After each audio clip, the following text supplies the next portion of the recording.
और अब बात करते हैं भगदड़ की। हाथरस का हादसा आपको याद होगा, जहां भगदड़ में 120 से ज्यादा लोगों की मौत हो गई थी। अब खबर बिहार के जहानाबाद जिले की है, जहां वाड़ावार पहाड़ी पर स्थित बाबा सिद्धेश्वर नाथ मंदिर में लगभग आधी रात को भगदड़ मची, 8 लोगों की मौत हो गई। इन मृतकों में 5 महिलाएं और 3 पुरुष हैं। दर्जनों लोग घायल हो गए हैं। इनमें 3 की हालत गंभीर बताई जा रही है और 8 लोगों की मौत हो गई। सावन का चौथा सोमवार था। सिद्धेश्वर नाथ मंदिर में दर्शन के लिए भीड़ उमड़ पड़ी थी। सोमवार देर रात से ही, दरअसल यानी रविवार की रात जैसे जैसे खत्म हुई, भीड़ यहां बढ़ती चली गई। ये घटना सोमवार को सुबह या रात 1 बजे हुई। दरअसल कह लें कि बताया जा रहा है कि फूल वाले के बीच कहा सुनी हुई और इसी दौरान उन्हें तितर बितर करने के लिए लाठी चार्ज किया गया।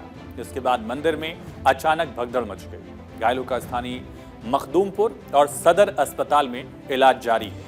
वहीं स्थानीय लोगों का कहना है कि वहां एनसीसी के लोगों को सुरक्षा के लिए तैनात किया गया था और उन्हें समझ नहीं थी, उन्हें अंदाजा नहीं था। इन्होंने लाठी का प्रयोग भक्तों पर कर दिया। इसकी वजह से ही लोग भागने लगे और कुछ लोग गिर गए। यहाँ भगदड़ मची और ये पूरी तरह से प्रशासन की गलती है, ये स्थानीय लोग कह रहे हैं। मृतकों के परिजनों का क्या कहना है? उनका आरोप है कि घटना का कारण लाठी चार्ज ही है। बराबर पहाड़ी पर श्रद्धालु एक तरफ से उतर रहे थे और दूसरी तरफ से दरअसल श्रद्धालु चढ़ रहे थे। आपाधापी मची, व्यवस्था में लगे लोग लाठी भाजने लगे। इसी से भगदड़ मच गई और जान बचाने की कोशिश में श्रद्धालु भागने लगे, दब गए। 8 लोगों की मौत हो गई। 2 कारण हैं, लेकिन दोनों कारणों में दरअसल मारपीट और लाठीचार्ज का जिक्र है। फिलहाल नगर थाना प्रभारी ने कहा कि सूत्रों से जानकारी मिली है कि भीड़ नियंत्रण में कई तरह की खामी रही है। अब अधिकारी कह रहे हैं कि खामी थी, पहले उनको चेक क्यों नहीं किया गया, इसका जवाब नहीं है, लेकिन कहते हैं कि बड़े अधिकारी इसकी जांच कर रहे हैं और वही रटा रटाया जा जो जवाब हर बार दिया जाता है कि जांच में दोषी पाए लोगों पर कठोर कार्रवाई की जाएगी, वही बात यहां पर भी दोहरा दी गई है। केंद्रीय मंत्री गिरिराज सिंह ने घटना पर दुख जाहिर किया है।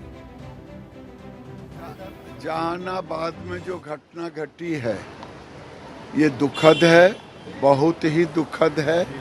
मैं शिव भक्तों से कहूँगा कि महादेव की भक्ति तो करें, लेकिन संभल के करें। जो घटना हुई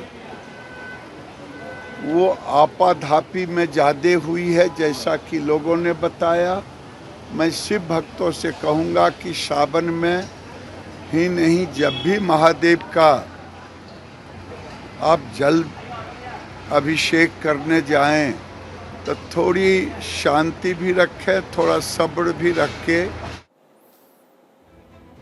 किसी भी हादसे पर सबसे रटा रटाया जवाब क्या हो सकता है? जांच होगी, कार्रवाई होगी। यही यहां भी कहा गया है, यही हर बार कहा जाता रहा है। लेकिन कब कब बड़े हादसे हुए इस तरह के भगदड़ के?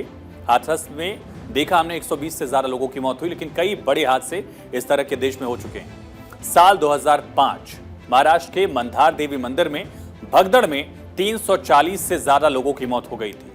2008 में राजस्थान के चामुंडा देवी मंदिर में भगदड़ मची, 250 लोगों की मौत हो गई। और 2008 हिमाचल प्रदेश में बिलासपुर जिले में नैना देवी मंदिर में चट्टान गिरने की अफवाह मची। अफवाह के बाद अफवाह फैली और भगदड़ में 162 लोग मारे गए।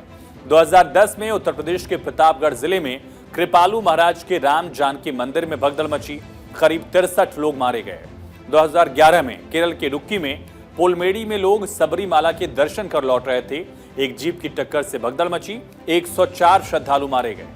2013 में मध्य प्रदेश के दतिया में रतनगढ़ मंदिर के पास नवरात्रि उत्सव के दौरान भगदड़ मचने से 115 लोगों ने जान गंवाई, 100 से ज्यादा लोग घायल हो गए। 2022 में जम्मू कश्मीर में वैष्णो देवी मंदिर में श्रद्धालुओं की भारी भीड़ की वजह से कम 12 लोगों की मौत हो गई थी। 2013 में पिछले साल इंदौर के एक मंदिर में राम नवमी के मौके पर हवन था।